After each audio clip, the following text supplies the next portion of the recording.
Buenas tardes a todas y a todos los que estáis aquí acompañándonos. Quiero empezar agradeciendo al Teatro del Barrio el dejarnos compartir este espacio para transmitir unas ideas que son de difusión necesaria para toda la ciudadanía, como ATAC ha venido haciendo durante tantos años, ¿no? Este es el ciclo ATAC, que va a durar 7 meses, una sesión al mes, y iniciamos este 2025 con esta del negocio de la salud, algo que es muy relevante y es la punta del iceberg de lo que es el problema que tenemos ahora, no tanto en la salud misma, en la sanidad, en el servicio público, como en el mundo, ¿no? Es una punta del iceberg donde se refleja un sistema.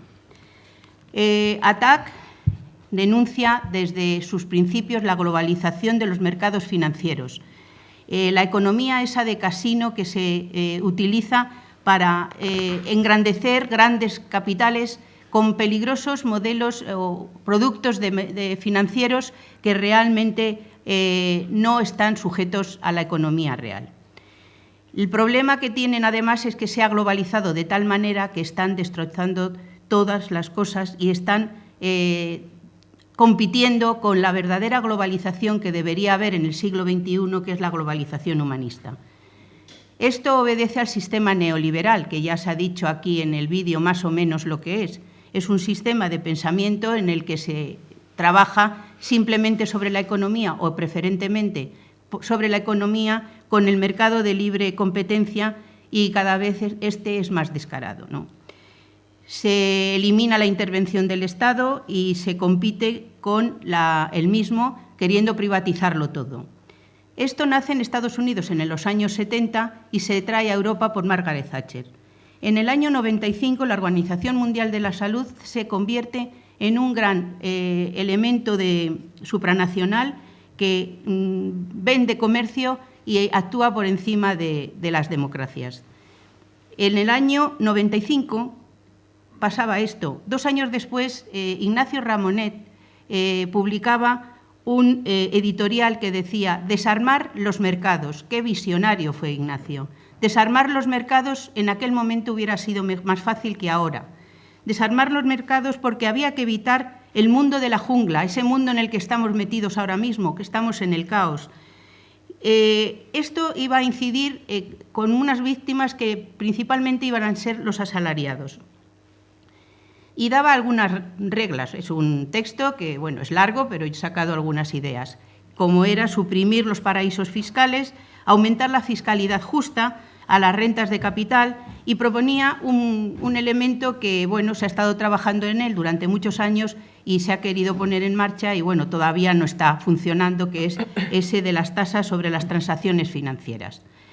En el año 98 surge ATAC Francia, inspirada por estas ideas, que es el desarrollo del nombre, es Asociación por la Tributación de las Transacciones Financieras y la Acción Ciudadana, y 2 años después, en el 2000, surge ATAC. ATAC España cumple 25 años este año, y cumple 25 años iniciándolo con esta charla que habla sobre el negocio de la salud en el Teatro del Barrio. Luego ya he dicho que va a haber las siguientes charlas y que os invito a que os sigáis moviendo y viniendo aquí para seguir este hilo conductor que es muy necesario para entender qué nos está pasando. Entonces tenemos un problema muy grande porque una de las cuestiones más espeluznantes que están pasando es la especulación con los servicios públicos, entre otras cosas. También tenemos los temas de la naturaleza, etcétera. Pero a nosotros ahora mismo nos interesan los servicios públicos. ¿Por qué? Porque los servicios públicos son aquellos que garantizan los derechos, son los servicios que tienen las democracias para redistribuir la riqueza y garantizar los derechos. Y obviamente en democracias los derechos de la gente, que son los pueblos soberanos, tienen que estar por encima de lo demás. Sin embargo, ahí esto no importa para nada, ¿no? Y dentro de los servicios públicos, la sanidad pública es la más comprometida con el modelo neoliberal. ¿Por qué? Porque es el negocio más rentable, porque además es el pilar fundamental del estado del bienestar. ¿Por qué es el más fundamental? Pues porque desde que naces hasta que mueres tienes que pasar por algún momento por la sanidad. Y además, en fin, Esto produce muchas variables y da mucho negocio a los grandes fondos que después irán desarrollando las compañeras y a las grandes empresas que han ido descapitalizando el modelo sanitario español. Y tengo que decir que la sanidad pública española era un referente. No sé si Fer puede poner un cartel que le dije que pusiera, que está aquí. No se puede explicar el cartel porque tengo que dar solamente unos brochazos para que puedan desarrollar las ponencias, las ponentes que están al lado. Yo aquí simplemente voy a plantear estas cuestiones, porque esto lo hemos diseñado como si fuese una obra de teatro, porque ¿cómo vamos a hacer esto? Pues con el planteamiento, el nudo y el desenlace. Yo estoy planteando de dónde viene todo esto a grandes rasgos. Ellas van a desarrollar las otras partes. Como decía, la sanidad pública española era un referente, ya empieza a no serlo. Esto empieza a no serlo porque a lo largo de los años esta sanidad que estaba inspirada en el modelo de Inglaterra tenía unas condiciones fantásticas y un criterio y una estructura muy válida para desarrollar una sanidad universal y para generar una solidaridad con la misma. Pero resulta que, claro, estaba el modelo neoliberal porque estamos en un mundo en el que tenemos, digamos, una autopista con 2 carriles y el uno no comparte con el otro las cosas, ni siquiera se ven algunas veces. Y tenemos una política que a lo largo de los años, estáis viendo aquí detrás, han ido compitiendo en esa tira y afloja con unas leyes que yo llamo leyes con agujeros. Digo esto porque la Ley General de Sanidad del año 86, de la que hablará algo mi compañera, que por cierto, perdón, voy a parar porque no las he presentado. Tengo a mi derecha a Begoña Olavarría, psicóloga clínica y consejera miembro del Consejo del Ministerio de Sanidad, creo que es, ¿no? Y ella va a seguir la segunda parte. Y a mi izquierda, Inmaculada Roldán, cardióloga de la sanidad pública y máster en gestión pública. Sanitaria, sí, claro. Nosotros todo sanitario. Y además, cuanto mejor, mejor. Muy bien. Bueno, entonces, ellas van a seguir desarrollando estos flashes que yo vengo diciendo, pero lo que creo que tenemos que tener en cuenta es que como teníamos el modelo neoliberal que había ido penetrando en Europa, que se empezó a meter por todas las partes, que se metió también en España, que se fue ampliando a través de los cambios políticos que hubo a lo largo de estos años, desde 1986, pues hemos tenido unas leyes de tira y afloja, de agujeros, unas leyes con agujeros en las cuales quiero señalar, por una parte, el artículo 90 de la Ley General de Sanidad que permite privatizar o utilizar un servicio externo en unas condiciones de extrema necesidad, cosa que no ha pasado, pero evidentemente todo eso no importa para haberla utilizado, y tener después la Ley 1597 con el señor Aznar, que unos años después, cuando ya el neoliberalismo está campando porque digamos que a nivel internacional las dos partes de, digamos, políticas que existen en el mundo, que está la capitalista y la comunista, se fractura o se cae con la caída de la URSS, y ahí el neoliberalismo ya ve el camino libre y a partir de la caída del muro de Berlín se expande y cada vez va forzando más la máquina para potenciar las ganancias obscenas de entidades que no tienen nombre, o si lo tienen, cada vez las conocemos con más nombre, pero sobre todo las conocemos con más números en las cuentas de resultados que no sabemos dónde las están metiendo. Sí, lo sabemos, paraísos fiscales. Y esa Ley General de Sanidad del año 97, dio lugar, del año 97, efectivamente, unos años después permitió que surgiera el modelo Alcira en Valencia, que con la legislatura anterior valenciana se logró rescatar en cierta forma, y que después viniera a Madrid en época de Zapatero cuando la señora Esperanza Aguirre, después del tamallazo, se incrustó en Madrid con toda su parentela. En ese momento, en el año 2008, después de entrar Esperanza Aguirre, hay una crisis financiera, una crisis de Lehman Brothers, una crisis financiera que hay que resolver de alguna manera porque no quería admitirlo Zapatero, pero al final vio que tenía que dar soluciones, pero sobre todo se vio presionado porque la banca financiera iba a quebrar. Y entonces se fuerza el cambio constitucional del artículo 135, que dice que con el cambio se socializa el pago de la deuda frente a los servicios públicos, por ejemplo. Y ahí empieza un atornillamiento más de la descapitalización del servicio público. Eso, además, todo esto que he ido diciendo así a grandes saltos son escaloncitos que se han ido poniendo hasta llegar a la Ley 16/2012, Real Decreto, del señor Rajoy, donde nos quiere producir un cambio de modelo, porque lo dice él, A mí me dijo por la calle que él no se acordaba de aquel decreto, bueno, yo no sé este señor, y que con ese decreto nos quiso hacer cambiar de dueños a asegurados. Quiero aclarar, porque todavía la gente no lo sabe, que no somos asegurados, somos dueños del servicio público, lo pagamos con impuestos directos. No somos asegurados como él quiere, porque los asegurados que él quiere son los que había en la Seguridad Social, donde la sanidad dependía de los rendimientos del trabajo. Y ese plan de sostenibilidad pues empezó a retorcerse cada vez más, se eliminó la universalidad, se echó a la calle a mucha gente de la sanidad pública y ahora mismo tenemos muchos sitios donde hay grandes focos de personas que no tienen, sobre todo personas no regularizadas, que deberían, con nuestra ley, que sigue estando vigente, tener la posibilidad de tener la sanidad cubierta desde el minuto 1.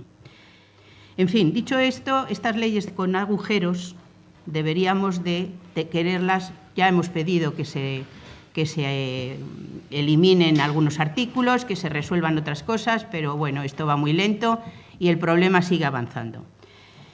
Y quiero simplemente, para finalizar, destacar aquí un informe que ha pasado de largo, que es un informe de Pricewaterhouse, que se denomina, o se titulaba, era del año 2013, 10 temas candentes de la sanidad española, donde vais a oír cosas que ahora están sonando mucho y que se quieren consolidar. Y la verdad que eso son todas tonterías, son estafas y además son más destrozo de lo que están destrozando.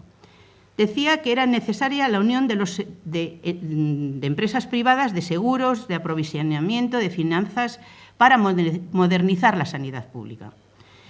Aconsejaba que se cedieran la gestión del Servicio Nacional de Salud a las multinacionales, que, por ejemplo, se renovaran las camas de larga y media estancia con colaboración público-privada, un mantra que es insostenible desde el punto de vista democrático. Que se abrieran los datos de forma abierta para consumo de todos los que los necesitaran. Que hubiera una gestión entre gestores y profesionales sanitarios para hacer un pool de presión para quedarse con la sanidad pública. Que la industria farmacéutica fuera la socia estratégica del sistema preferente, porque además así iba a conocer la cadena de valor y conocer a los clientes. Cada vez vemos más cómo se deriva todo. Parece que las farmacéuticas cada vez están más metidas, se están llevando más dinero y nos están dejando con más problemas. Y finalmente quería potenciar mucho las tecnologías médicas y bueno, hay unos porcentajes bastante llamativos en el informe, cuando en aquel momento ya existía una burbuja con un incremento de facturación por estas tecnologías y no se estaba teniendo en cuenta qué tecnologías eran las necesarias y que todas las tecnologías no eran inocuas y se querían seguir aumentando. Muchas gracias.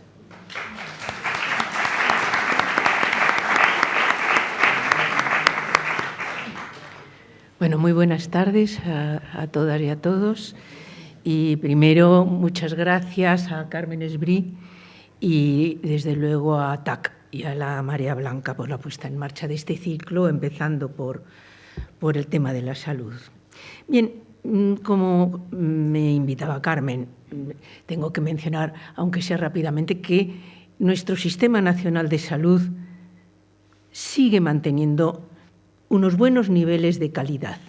Lo que ocurre es que desde el año 2011 en particular, la sanidad española viene sufriendo un deterioro progresivo que amenaza su continuidad, al punto de que es preciso y urgente enfrentar retos, de los que hablaremos ahora, para garantizar su viabilidad.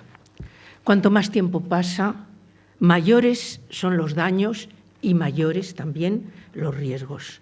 El Sistema Nacional de Salud fue creado a partir de la Ley General de Sanidad de 1986. El Sistema Nacional de Salud, como ha señalado Carmen, es seguidor en muchos aspectos del Servicio Nacional de Salud británico.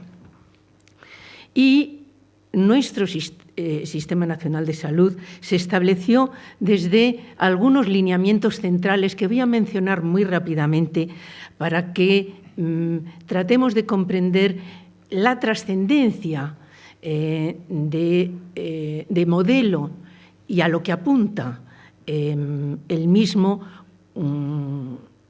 y, por lo tanto, lo que tenemos que cuidar cuando hablamos del Sistema Nacional de Salud. Lineamientos centrales como, o mejor dicho, ¿cuáles? Cobertura universal en base a la condición de ciudadanía. Como ha señalado Carmen, no es una mutua. En la época del franquismo, la Seguridad Social establecía un modelo mutual.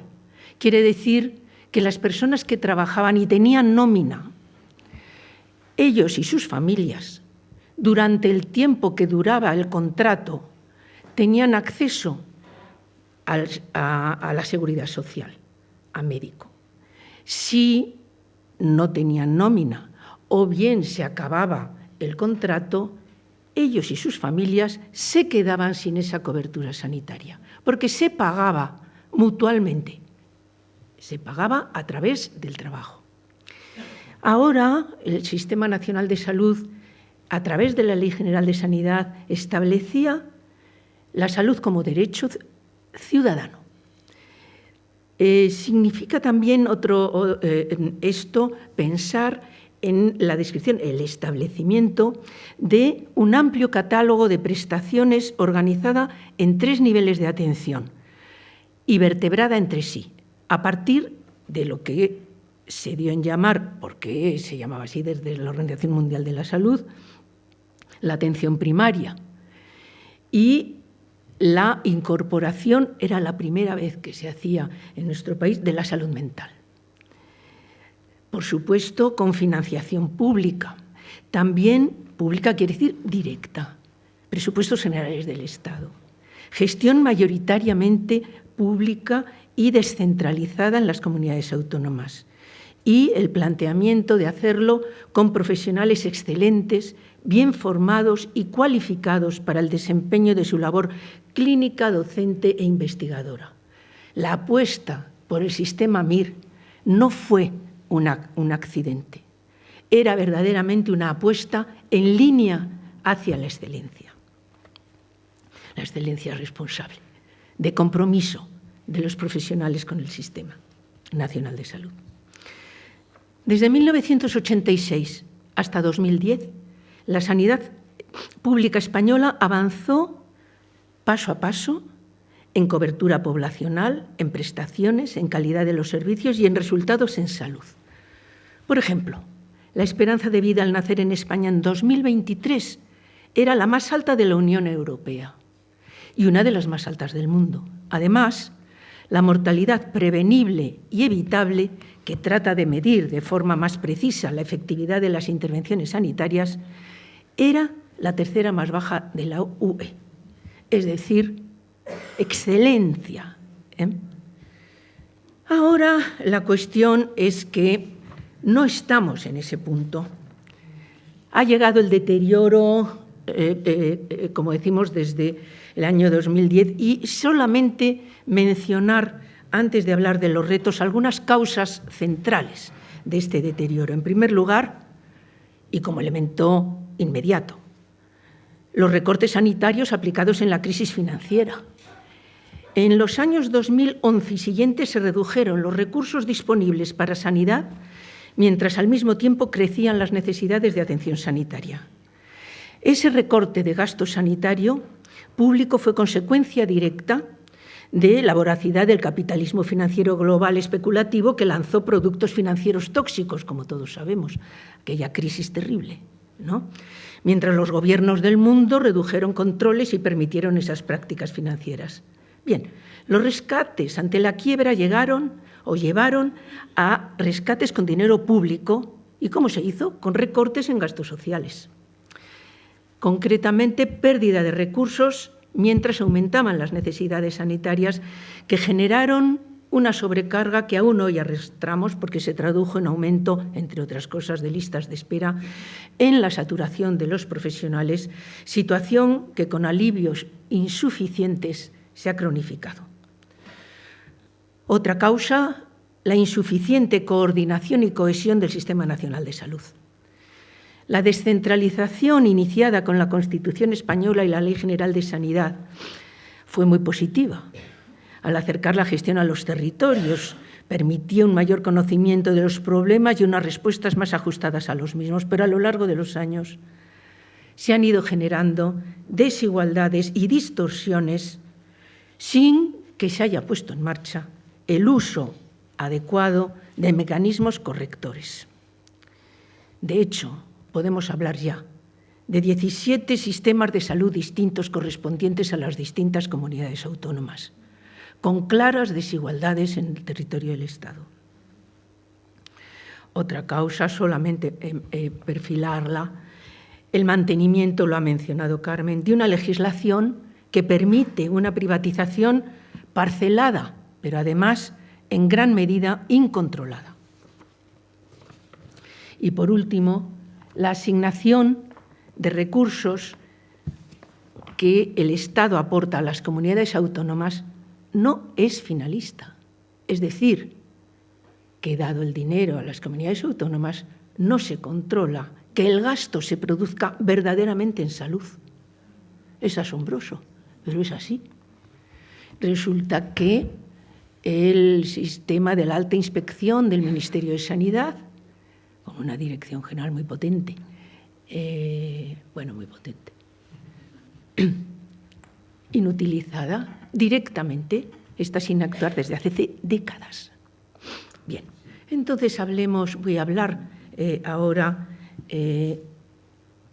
voy a poner el foco en retos que tenemos para afrontar retos estructurales, para afrontar los daños y los riesgos que tenemos hoy en el Sistema Nacional de Salud. Y voy a empezar por algo que acabo de mencionar. Necesitamos una financiación finalista y, desde luego, suficiente para hacer frente a las necesidades. Hay un desajuste entre necesidades y recursos.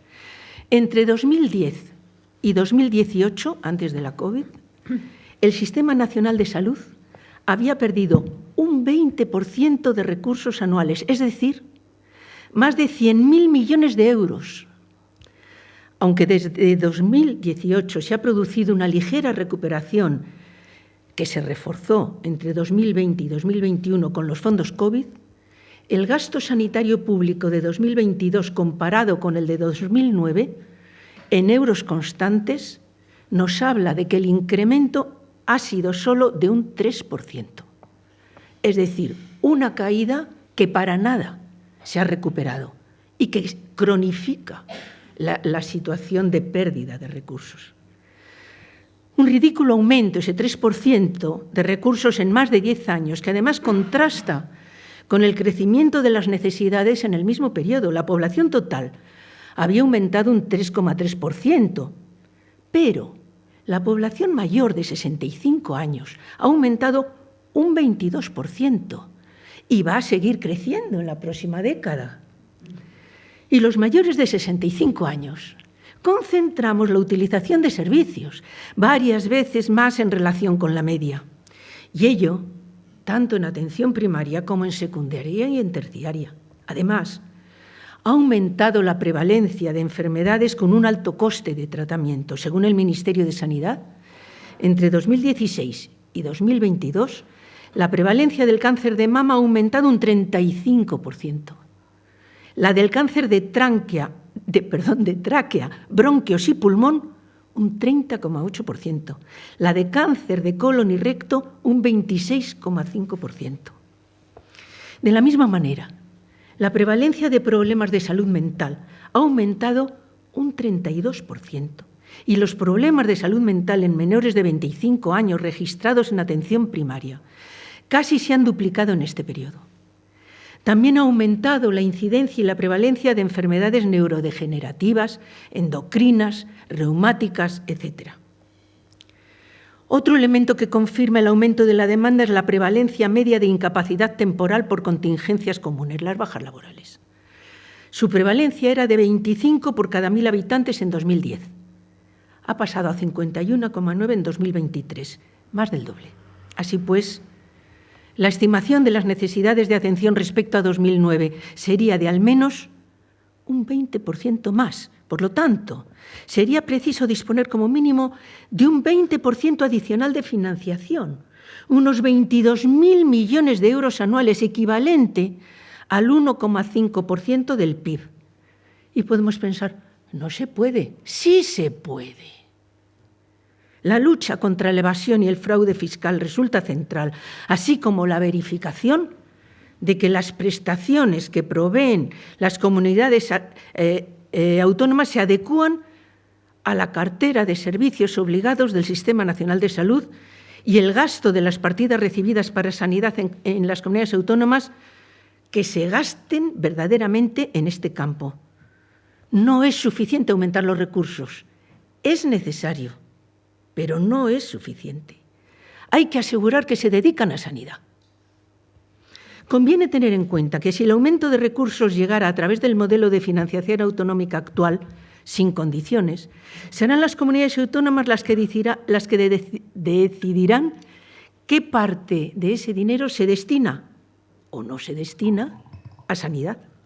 Por lo tanto, es necesario establecer junto al nuevo modelo de financiación que se garantice una distribución más equitativa de recursos a las comunidades autónomas, es verdad, y también que se establezcan unos mecanismos de control que aseguren la asignación al presupuesto sanitario de aquellos recursos que se transfieren a las comunidades autónomas para la sanidad. Otro reto, segundo reto, reforzar la cohesión y la coordinación del Sistema Nacional de Salud. Está relacionado con lo anterior. Deriva de la configuración autonómica del Estado, del modelo autonómico. Cuando se aprobó la Ley General de Sanidad, año 1986, reitero, no se creó un Servicio Nacional de Salud como el de la Gran Bretaña, sino un sistema con 17 servicios regionales de salud, que además las competencias, os recuerdo, la mayor parte sois mayores, lo vais a recordar, la vía lenta, la vía rápida, no se transferían simultáneamente, no había las competencias homogéneamente en todo el territorio del Estado. Se estableció un mecanismo de coordinación, el Consejo Interterritorial, y por otra parte el Gobierno se dotó de la capacidad de proponer al Parlamento la legislación básica sanitaria. Además, la ley preveía otros dos instrumentos de coordinación, el Plan Nacional de Salud, integrando los planos autonómicos, y la alta inspección. Pero sencillamente no se han desarrollado.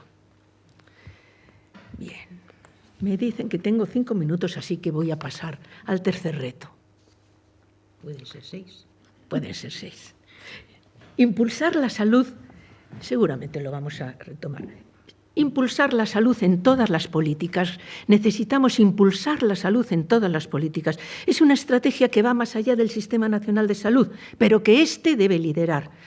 para desarrollar la prevención, frenar el aumento de la prevalencia de enfermedades y reducir la presión asistencial. Son muchas las medidas preventivas que tienen que ver con ámbitos fuera de la competencia del Sistema Nacional de Salud. Necesitamos trabajo seguro, estable, bien remunerado. Necesitamos vivienda digna y accesible. Necesitamos ganar salud evitando la pobreza energética, garantizando educación, que incluya la nutricional, y cosas de este tipo. Pero necesitamos que el Sistema Nacional de Salud lidere esas políticas que tienen que desarrollarse fuera también del marco del Sistema Nacional de Salud. Por supuesto, necesitamos mejorar la eficiencia del Sistema Nacional de Salud, particularmente, en muchas cosas, pero particularmente el gasto excesivo en medicamentos. Los beneficios de la industria farmacéutica son inasumibles. No se puede mantener un beneficio de esas características porque sencillamente está quebrando el sistema. De nada vale lograr más recursos para sanidad si se derivan beneficios abusivos de las privatizaciones en marcha y de los beneficios de las compañías farmacéuticas. El gasto público en medicamentos en 2024 superará, no lo sabemos todavía exactamente, pero sabemos que superará los 25.000 millones de euros, con un aumento del 8% respecto del ejercicio anterior, del 8% respecto del ejercicio anterior. ¿Qué sube el 8% en los presupuestos del Estado? El exceso de gasto asciende al menos a 10.000 millones de euros anuales, sobre todo por los precios abusivos de los nuevos medicamentos, 100 veces. 100 veces no es una metáfora, es 100 veces por encima de los costes de fabricación e investigación, también en parte por la sobreprescripción. Porque la industria farmacéutica penetra con sus intereses y llega a los médicos generando corruptelas. Y esto también hay que decirlo y hay que controlarlo. Bueno, quinto reto, mejorar la equidad. Es posible y necesario. El Sistema Nacional de Salud se dice universal y todos tenemos teóricamente acceso equitativo a las prestaciones sanitarias, pero no es totalmente así. Además de las diferencias entre comunidades autónomas, hay más inequidades.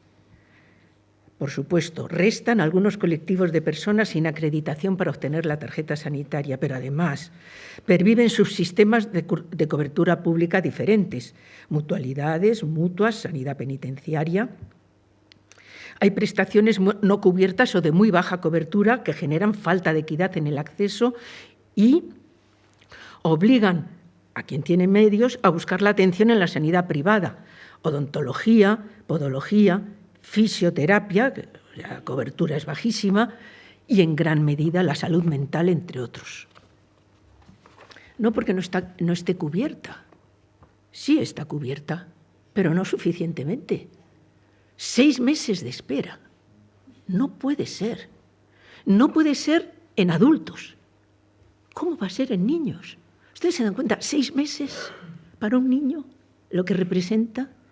No solamente es el sufrimiento de él, de su familia, de su contexto, es el empeoramiento del cuadro, la posibilidad de daños añadidos, de incremento del riesgo. Además, los copagos en medicamentos generan inequidad en el acceso, porque no todo el mundo puede pagar igual. Lo mismo ocurre con las listas de espera, que retrasan el acceso a un diagnóstico o a un tratamiento y finalmente se observan diferencias de varios años en la esperanza de vida al nacer y en vida en buena salud, y esto lo tenemos que tener claro, según clase social, lugar de residencia o género. Compañeros, hay inequidad. Para terminar, necesitamos, como último reto, expresado como reto estructural, hay retos operativos, hay retos de otro orden, están muy bien señalados por Fernando Lamata en distintos escritos, pero quiero dejar el último reto estructural expresado. Lograr una dotación adecuada, pero esto acompaña, sí, ya lo hemos mencionado, pero esto recuperando la ilusión y la excelencia técnica de los profesionales sanitarios. El personal sanitario es también corazón del sistema. Hace que funcione o que no. Es preciso contar con una dotación suficiente, adecuada a la necesidad y la demanda, pero también es preciso ofrecer unas condiciones de trabajo satisfactorias, con estabilidad en el empleo, con remuneración justa, que no la tienen, con carrera profesional, que no se tiene, con autonomía suficiente en el ejercicio, sí, con verificación de jornada, pero también con participación en las decisiones que les afecten. Es absolutamente necesario crear un clima, porque ahora ya es crearlo, porque está perdido, un clima de respeto, de seguridad y reconocimiento y garantizar un proyecto de futuro que recupere y afiance la sensación de orgullo, de pertenencia al Sistema Nacional de Salud, para sus profesionales, para todos ellos. No es fácil consolidar el Sistema Nacional de Salud, pero es posible y, sobre todo, es necesario. Muchas gracias.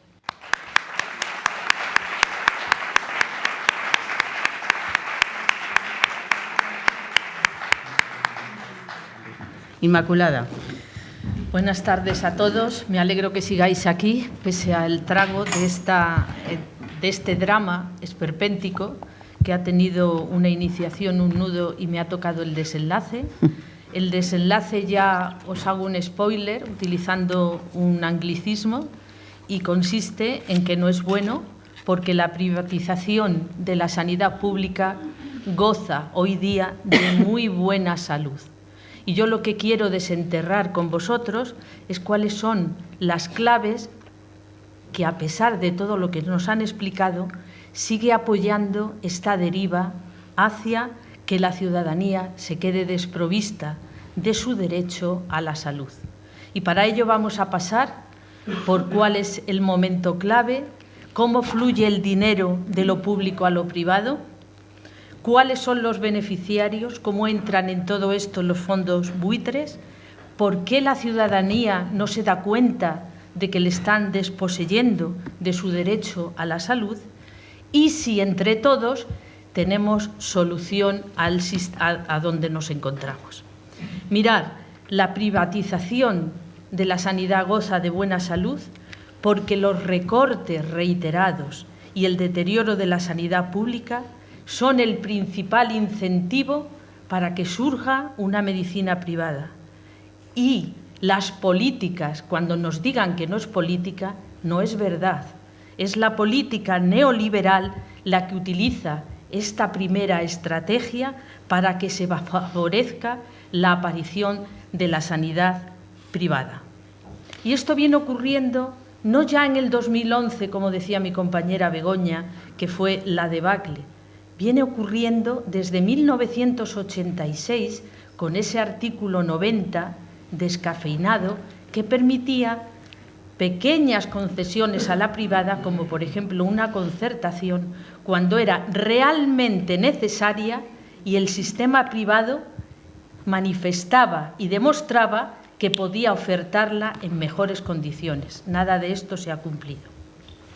Es más, desde el 2001, cuando se hicieron las transferencias y con el primer gobierno de derechas, la privatización campó por todas partes, por todas las comunidades, y no solo eso, sino que dependiendo del sistema político que gobernara cada una de ellas, se implementaba más o menos, además de otras circunstancias.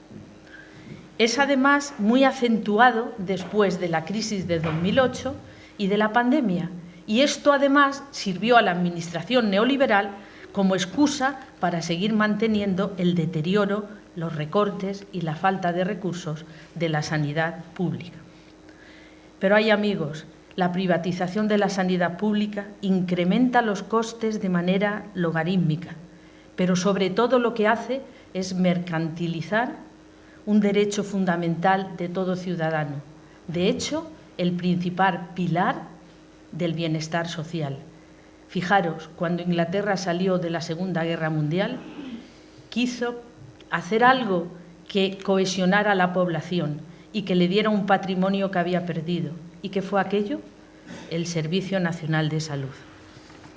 La segunda herramienta que utiliza el sistema neoliberal, la política, es el derivar dinero en grandes cantidades de la pública a la privada. ¿Y por qué lo hace? Pues porque las leyes que ha desgranado estupendamente Begoña lo permiten. Lo permite la Ley de Sanidad, General de Sanidad de 1986, con su 90 artículo y otros.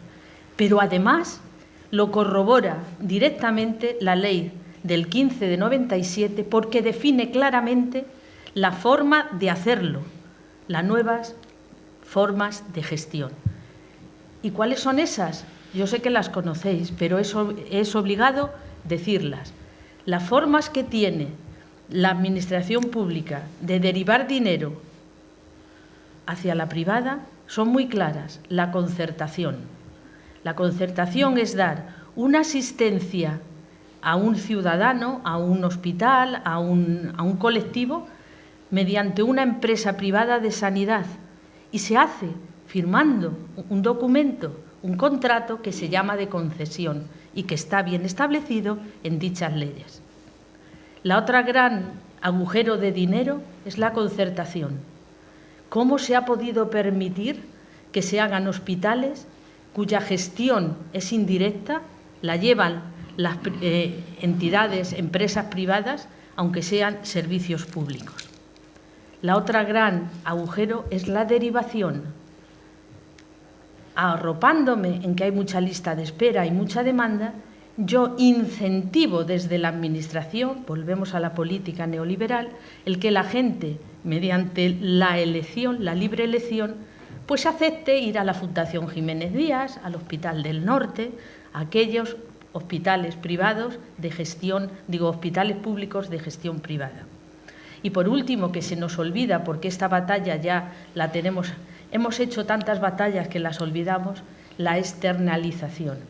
El externalizar la hostelería, que está hoy día al 50% externalizada, lo que es la cocina de un hospital o la lavandería, pero además servicios clave centrales, como por ejemplo esterilización en el 12 de octubre, o el servicio central de radiología de los hospitales con gestión privada, es una barbaridad, porque la cartera de servicio, el servicio que dan por acto médico todos estos servicios externalizados, se pagan al doble que se harían en la sanidad pública.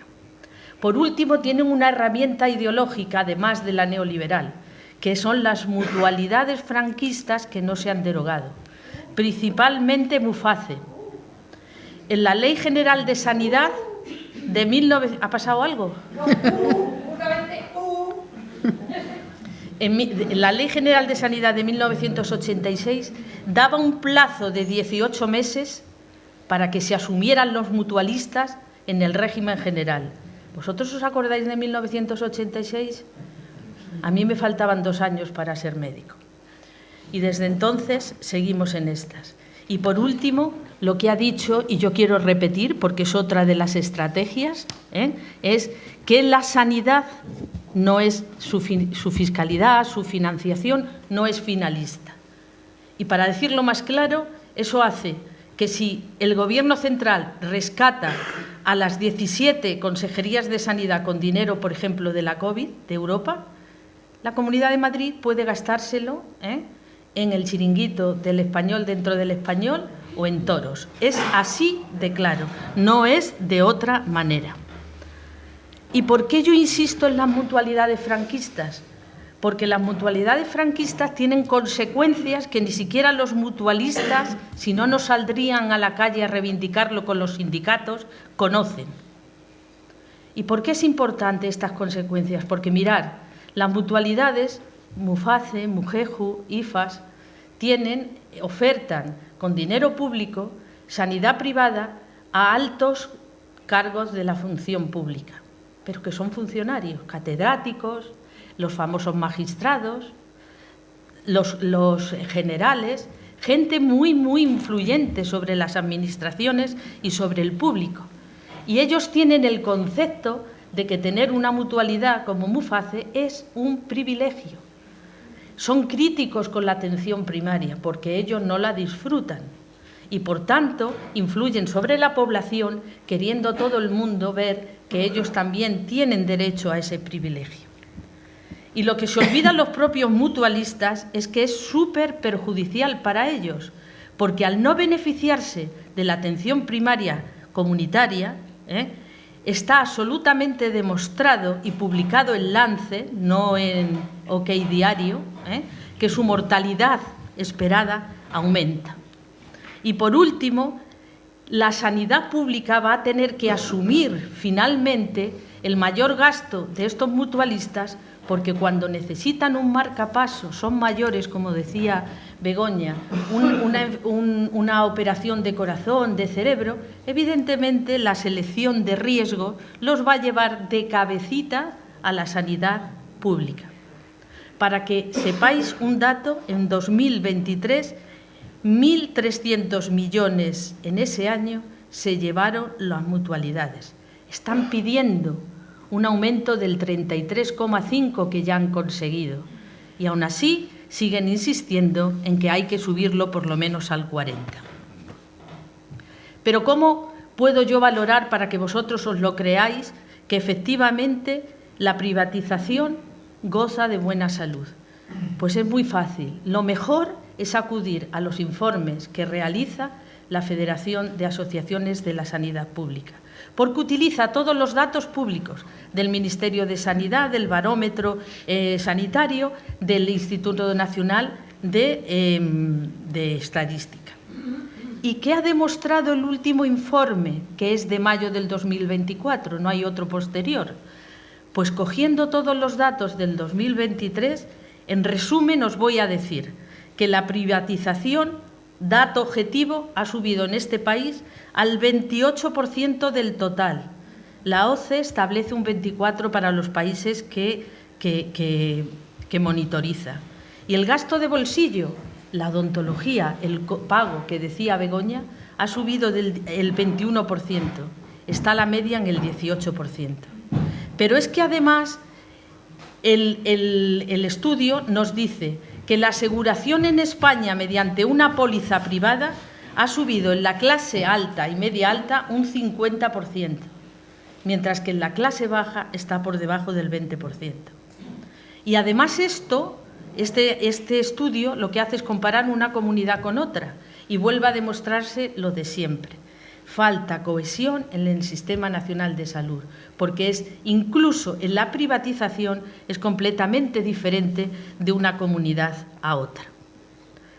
Y hay, amigo, esto es lo que yo os he contado, pero es que hay otro problema, que las cifras de contratación del sistema público con la privada son prácticamente imposibles de estimar correctamente y generalmente están infraestimadas. Fijaros, uno, porque las mutualidades Muface, Mugejo, IFAS, en teoría son públicas y pueden estar enmascaradas el dinero público en las memorias de los hospitales y de los servicios que atienden. Y porque cada vez que se hace una concertación, a ver, La Paz va a ir al Niño Jesús a hacerse los TAC que están en lista de espera o se van a operar de cataratas en la Fundación Jiménez Díaz. Como eso está dentro de la memoria del servicio del hospital público, no se puede diferenciar y, por tanto, infravaloramos el dinerito que se nos está yendo de la pública a la privada. Y esta falta de transparencia, ojo Begoña, apúntalo también como reto, es uno de los grandes déficits de nuestro Sistema Nacional de Salud, porque dificulta conocer los datos concretos de dónde se nos va el dinero y la cohesión entre todas las comunidades autónomas. Y os recuerdo que la ley de transparencia es algo que también es patrimonio de todos los ciudadanos que pagamos impuestos. Pues dicho todas las salvedades, os voy a decir que este estudio de la Federación de las Asociaciones de la Sanidad Pública demuestra, y lo ha analizado en todos ellos, voy a empezar desde el 2014, creo que era demasiado extenderse más, que la Comunidad de Madrid a la cabeza, Baleares, Cataluña y, ojito, que ha aparecido este año Andalucía, motivo, Motivo, está todo claro, la política neoliberal que se lleva a cabo en Andalucía desde hace un tiempo. En la lista baja, con menor grado de privatización, están solo Castilla-La Mancha, Navarra y Extremadura. El resto son ya están a medio grado de privatización tirando hacia arriba. Y a la cabeza también de los parámetros que se analizan, que son el gasto sanitario sobre el total, el gasto sanitario en bolsillo, las camas en hospitales privados, las consultas en hospitales privados, pues por ejemplo, qué grandes tecnologías tienen los privados que no tienen los públicos, la exclusividad, quién tiene conciertos a mogollón, todos esos datos son los que utiliza este estudio. Y a la cabeza otra vez Madrid en gasto sanitario privado, en camas sanitarias privadas, en consultas privadas, etcétera, etcétera. ¿Quién se beneficia de todo esto? Y me han amenazado con 5 minutos, no va a ser posible. Pues se benefician los fondos buitres. Los fondos buitres a lo largo de los años han entrado en el capital de las privadas, han ido vendiéndose unos a otros, se han puesto morados de millones y han concentrado todo, en concreto en España, en ocho empresas, que son Vitas, de capital español. Fijaros, voy a decir el beneficio que tuvo en 2018, 538 millones. El grupo Alberto Quirón, Quirón, 100% alemán, Fresenius, beneficio 2019, 500 millones de euros. Luego está José Manuel Pascual en Andalucía, tenemos a HL Hospitales, Asisa, con 15 hospitales, también con un beneficio aterrador, HM Hospitales, de dos familias de médicos, con un beneficio de 61 millones, Viamed, en La Rioja, casi exclusivamente, 3 millones de euritos solo en La Rioja, y Rivera Salud, quien se encargó del modelo Acila, que es de un fondo buitre de Estados Unidos y del Banco Sabadell. Maneja 6 hospitales, entre ellos el Universitario de Torrejón, y es el que se encarga también, junto con otros accionistas, del laboratorio central de los 6 hospitales de Doña Esperanza Aguirre. En el 2018, 31 millones. Y por último, Hospiten. Vamos a detenernos en cómo hemos beneficiado al Grupo Quirón. Ya lo dijo Stefan Sturm a sus analistas. Probablemente les sorprenda, pero los ingresos del lado público son mucho más rentables que los del lado privado. El 8% del SESMAR, del presupuesto del SESMAR, se lo lleva el Grupo Quirón, 935 millones. 53 más de lo que presupuesta a la comunidad. Y en los últimos 4 años, llevando a juicio y perdiéndolo siempre la comunidad, no se sabe si aposta, gana 800 millones más que podíamos llamar por la vía diferida. La libre elección permite que cada vez más pacientes sean atendidos en hospitales de Quirón.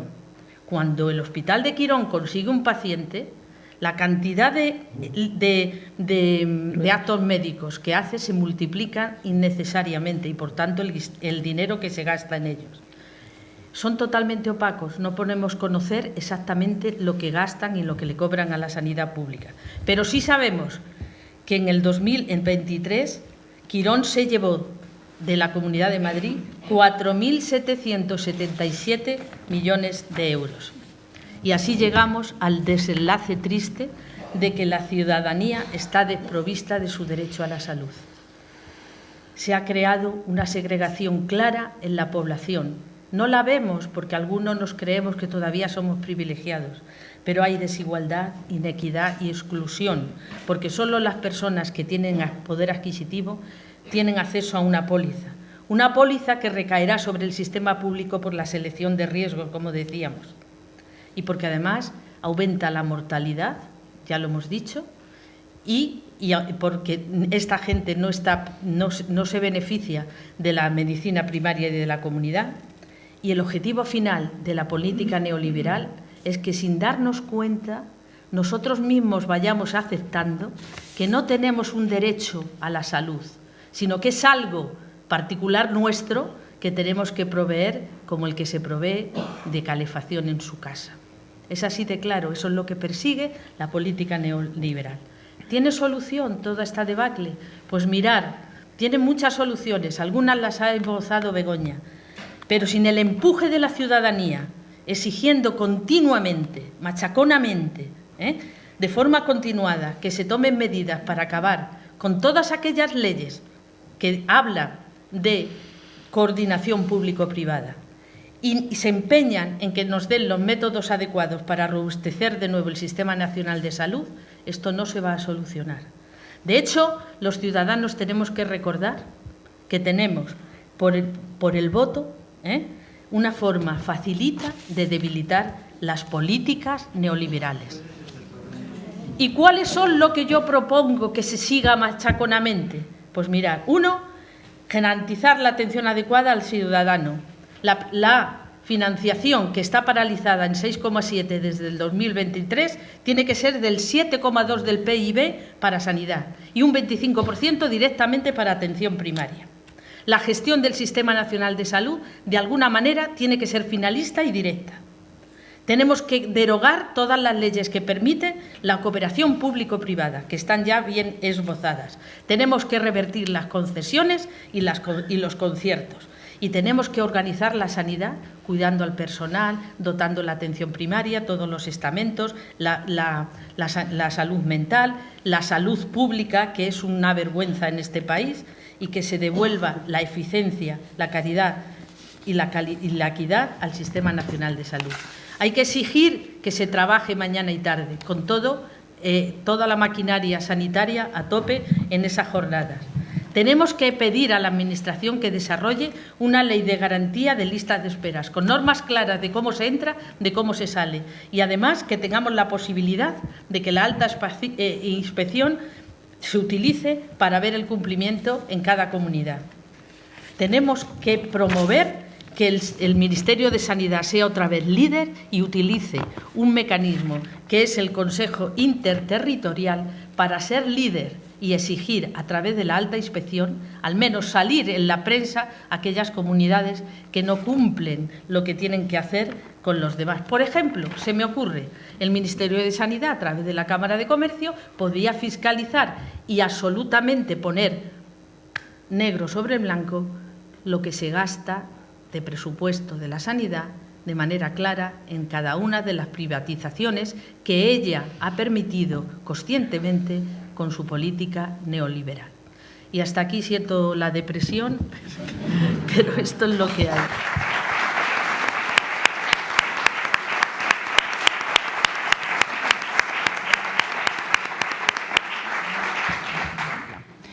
En fin, podéis ir pidiendo la palabra aquí en primera fila, Manolo.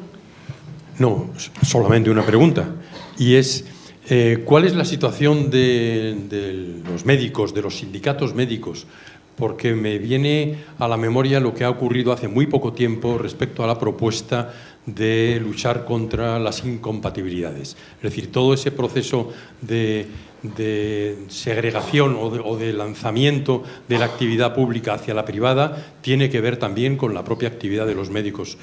¿Cómo está desde ese punto de vista el colectivo de sanidad, de los profesionales de la sanidad, frente a esa propuesta que ya ha recibido críticas? No sé quién quiere contestar. ¿Hay alguien en el público que sepa más que nosotros de este tema? ¿Hay alguno que sea del sindicato médico? ¿No? Sí. Pues eso. Lo sabía.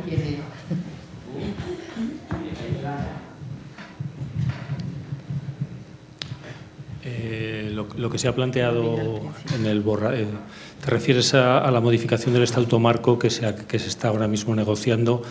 Es una modificación bastante puntual por lo que sabemos, y uno de los artículos introduce o vuelve a introducir el tema de la exclusividad. La incompatibilidad es algo que ya viene legislado en la ley de incompatibilidades de función pública, y en principio la opinión es que lo que se debería es regirse por esa ley de incompatibilidades que especifica lo que se puede hacer y no se puede hacer en un cargo público. Ahí introduce dos niveles. Uno es para profesionales que acaban su formación de especialistas y que en un primer borrador les obliga a estar durante 5 años en un régimen de exclusividad, de incompatibilidad para cualquier otra actividad privada, que es como la que tienen durante el periodo MIR. Es decir, a nosotros como sindicato médico nos parece totalmente contraproducente, es decir, no creemos que ese ejercicio, es decir, se ha luchado mucho por el tema de quitar la exclusividad, en el sentido de que si uno trabaja lo mismo y hace lo mismo, debería cobrar lo mismo. No entendemos muy bien que si una persona está de 8 a 3, el hecho de que trabaje por la tarde o no tenga que tener una penalización. Habría que entrar en otros supuestos, es de si las personas que trabajan o tienen otra actividad, sea la que sea una consulta o un taller de ebanistería, sea médico o no, pueden hacerlo o no, y si hay que respetar determinados descansos, etcétera. Pero lo de si trabajas lo mismo, cobras lo mismo, a nosotros nos parece que es razonable. Luego hay otro nivel, que es el nivel de los jefes y los gestores. Ahí hay un debate amplio. En principio se ha dicho que no, en parte por el mismo principio, pero sí es cierto que, por ejemplo, en la privada pues exige esa exclusividad y esa incompatibilidad, y nadie ha dicho nada ni nadie le pone pegas. Entonces, bueno, ahí hay un debate sin resolver que no sabemos muy bien cómo decir. En principio creemos que eso se tiene que hablar un poco más, que se tiene que sacar cuál es la propuesta de esa incompatibilidad, pero es cierto que los cargos de gestión, a nivel directivo ya está reconocido, pero los cargos, digamos, de gestión intermedia, jefes de servicio, supervisoras, etcétera, no está tan claro ese nivel. Y ahí hay un debate que está abierto y que está en plena efervescencia. Y hasta ahí puedo leer. Bueno, luego están las opiniones de los particulares. ¿Me lo quedo yo? Sí. Bueno, Ramiro Cañas, médico de familia jubilado. Yo me mantengo en las redes profesionales y digamos que estoy recibiendo por vía de sindicatos o otro grupo de asociaciones que intervienen en este problema mensajes que en general son bastante alarmistas de este gobierno ya nos está quitando la libertad.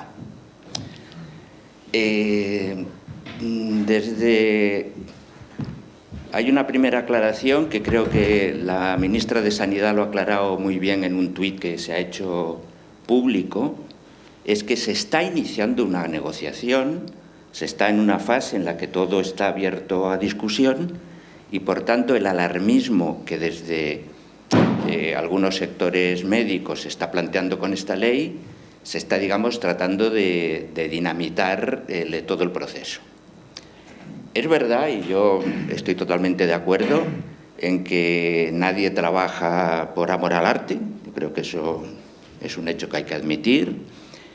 Hay que tener claro también que los profesionales sanitarios en este país están infrapagados en relación con el nivel de otros países y que muchas veces, digamos, el dinero es, digamos, una vía, digamos, para quitar tensiones y problemas, ¿no?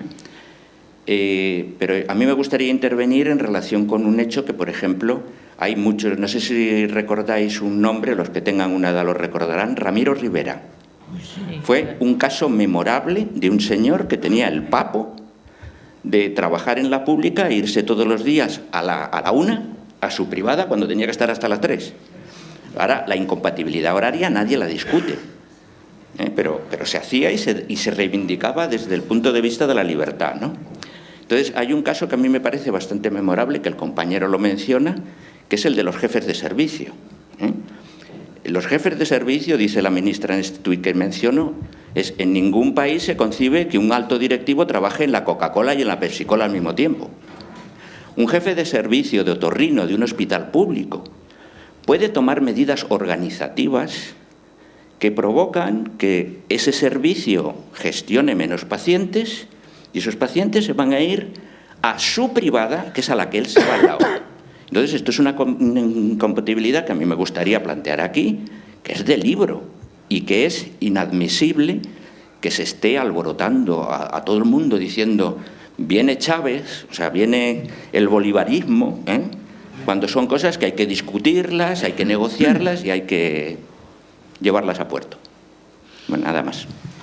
Y perdón por la extensión. Réplica. Sí, Bueno, no quiero hacer la réplica ni exacto. Exactamente, es decir, creo que este es un tema absolutamente marginal en el problema de la sanidad. Es una cosa, es una especie de globo sonda que se ha lanzado y ha entrado todo el mundo a morder, y no tiene nada que ver con la mayoría de los problemas. Fundamentalmente tiene que ver con algo que salió de un jefe de servicio de un hospital público de Madrid, pero bueno, son casos puntuales que no reflejan ni mucho menos lo que hay. Creo que los problemas que tiene la sanidad son otros, lo habéis reflejado bastante bien. Desde el punto de vista que a todo el mundo parece que lo de los médicos les atiende mucho, hay un problema que en este momento es importante para el sector médico, y es que ha cambiado, es decir, socialmente hemos cambiado mucho. Hemos cambiado en cuanto a lo que queremos y no queremos, ha cambiado en cuanto a la feminización de nuestra profesión, las prioridades han pasado a ser otras, y resulta que para mantener la sanidad pública en este momento los médicos estamos bajo una situación excepcional que no tiene ningún otro trabajador público, es decir, que son lo que ahora se llama jornada complementaria, que son las guardias, algo que se paga, digamos que no tiene límites prácticamente en cuanto a lo que puedes trabajar, y que se pagan por mucho menos de lo que se paga en la hora ordinaria. Es decir, cualquier otro trabajador de español... No sé cuál es la solución, o sea, yo no vengo a proponer, pero sí que es una situación que es una excepcionalidad en el mundo laboral de nuestro país, tanto en los que se rigen por el Estatuto de los Trabajadores como por los que se rigen por el tema funcionarial, y que de alguna manera hay que abordar y hay que ver solución. Y luego, respecto a otra de las cosas que abordáis, yo apunto, hay un problema muy serio en cómo transmitimos y cómo se transmite todos estos mensajes que decís a la población. Es decir, está muy bien todas estas soluciones y todos estos, digamos, teorizaciones que hacemos sobre los problemas, y todo el mundo sabe que hay un problema, sabe cuál es aparentemente sabe cuál es la solución, pero sin embargo estamos bajo unos gobiernos que desde el año 86, como habéis dicho, con alternativas, con mayorías absolutas, con pactos, con lo que sea, no ha cambiado ni una sola coma de todo lo que estaba mal, es decir, y no solo no ha mejorado, sino que si ha podido lo ha empeorado en ese sentido de, digamos, dejarlo más fácil a esa iniciativa privada. Y parece ser que, pues si hubiera elecciones, pues es decir, volverían a salir los que en principio están contentos con esta situación y este mapa. Luego yo creo que hay un problema de fondo, que es que no estamos llegando, es decir, no sabemos transmitir a la gente lo que está pasando. Y creo que bueno, esa es una manera muy fácil de resolver el problema, porque... sí, no sé quién ha pedido la voz. Desde la mesa también conviene contestar de vez en cuando. Sí, claro. O sea, lo que se dice... lo que yo, por ejemplo, he tratado de llevaros en términos, además, coloquiales, es la forma de decirle a la población, y yo sé que vosotros estáis muy informados en este tema, la prueba es que estáis aquí, es decirle a la población que tenga las herramientas educativas necesarias para saber defenderse, porque a partir de ahora, y tú lo has dicho bien, si está mal lo que está pasando, no veas lo que nos va a pasar. O sea, el ciudadano, y hay que decirlo así de claro, está abocado a carecer del derecho a la salud y a proveerse su salud de forma particular. Y hay que decirle muy bien a la gente por qué ocurre esto y nada más. Y que sepa además que la que le toca, porque tú no nos has dado ninguna otra solución, la que le toca es lucharlo, porque no hay otra. Y hay que lucharlo sabiendo que se exige. Porque fíjate, nos hemos derivado antes con el problema de las exclusividades de los médicos o del salario de los médicos, que todo el mundo sabe, que te lo dicen hasta en el metro, es que están ustedes muy mal pagados, si es que eso ya no hay que decirlo más, lo sabe todo el mundo. De lo que se trata es devolverle al Sistema Nacional de Salud la categoría de ser público, equitativo, universal, cohesionado y eficiente, y que no tenga en ningún caso, unión de cooperación público-privada. Porque entonces eso significa que la financiación que yo tengo, que encima no es finalista, va a acabar en la privada. Y desde luego con la política que se nos viene encima y que no nos la quita nadie, esto en 3 años, ya lo dije yo una vez en un medio público, a lo mejor los cooperantes no van a África, vienen a España. ¿Sí? Rapidito, anecdótico lo de los profesionales, el dinero y tal. Para mí, que soy médico, el mayor maltrato institucional es el no tener tiempo, que es la mayor herramienta que disponemos para ejercer tu profesión. Es decir, ya al margen de que si ganas, no ganas, que como decís, esa falta de tiempo que se nos ha ido mermando cada vez más y que hace que no puedas ejercer de una manera satisfactoria, correcta, y probablemente está también en el fondo de la migración y de todas estas cosas que quizás había que hacer más, aún más en primaria. Los que vamos a primaria pues sabemos lo que es una palmadita, 4 o 5 minutos y fuera. Eso es un problemazo. Bueno. Siempre el problema, el tiempo siempre ha sido un problema. Claro, pero si no hay dotación... Pero el problema viene de un desorden y un caos que se quiere mantener. No, yo por agitar un poquito más la jaula, ¿no? De alguna forma ya lo has contestado. ¿Estamos perfectamente seguras de que la medicina privada es compatible con la pública? ¿O la sanidad es compatible con la pública? No, estamos totalmente seguros de que es incompatible. Vale, pues profundicemos por ahí. Porque si es un derecho y ese derecho se gestiona, se concesiona por gestión privada, estamos mercantilizando directamente ese derecho. Entonces es por definición. Así empezó. Entonces la cuestión es que estas cosas, a lo mejor a la gente, como lo habéis comentado, hay que decírselo muy claramente. Pues los políticos lo saben, ¿eh? Algunos políticos yo sé que y la gente también. Sí, algunos políticos que en este ministerio, por ejemplo, el ministerio que tenemos, saben perfectamente de qué va la milonga, lo saben perfectamente. Otra cosa es el cambio que hay que dar. Claro, en un sistema económico, en un modelo económico dominante como el que tenemos ahora, capitalista, si queréis definirlo así, pues es difícil que entre determinadas cuestiones. La cuestión es dejar claro hasta qué punto es compatible un modelo privado con uno público. No son compatibles, mezclados, lo que separados. Es que no es compatible. Claro, no son compatibles. compatibles. Es que lo hemos dicho desde el principio. Pero habrá que decirlo claramente y en qué términos puede ser. Llevamos diciéndolo mucho tiempo. No, lo hemos dicho, lo llevamos diciendo años. No es compatible. Mira, no es compatible lo público-privado, que es lo primero que mezcla. Público-privado. El Ministerio se está apostillando sobre lo público-privado. Lo público-privado, porque viene derivado de todos los lobbies que les empujan y de todos los intereses que les presionan, sí, Carmen, pero es tú has dicho, una en estafa. un momento has dicho, bueno, y el que tenga dinero que vaya a la privada. No. Que sí, que lo he escuchado yo. No, yo he dicho que... Perdón, déjame que dice que he dicho yo. Déjame que te diga. Perdón, déjame que te explique. Yo lo que he dicho que estamos en un modelo donde existe no me sale la palabra ahora. Existe lo privado, o sea, aquí la Constitución habla de la propiedad privada, ¿vale? Entonces, no la gestión privada de derechos. No, claro. Por eso he dicho, el que tenga dinero, con su dinero puede irse a la sanidad privada. Pero, ojo, no le va a solventar la salud. No le va a solventar la salud, porque la sanidad privada, como ha dicho mi compañera, no tiene, por ejemplo, atención primaria. La atención primaria es la que controla la salud. No tiene otras cosas. La sanidad privada muchas veces tiene hospitales que no son hospitales, son clínicas, y no tienen los recursos suficientes que puedes tener en un gran hospital, por ejemplo. Tienen muchas cosas, y todas esas cosas las hemos ido diciendo, pero si la gente se empapa simplemente de estas noticias que ven por los anuncios y les sale una cara bonita, una no sé cuántas, que les está diciendo, mira tú, vete a este hospital, fíjate qué bonito son las habitaciones y no sé cuántas cosas. No están dando solución, se están generando un problema, porque al final todos van a acabar en la pública, Pero- porque la privada no se va a mantener. Déjame que te diga algo más facilito.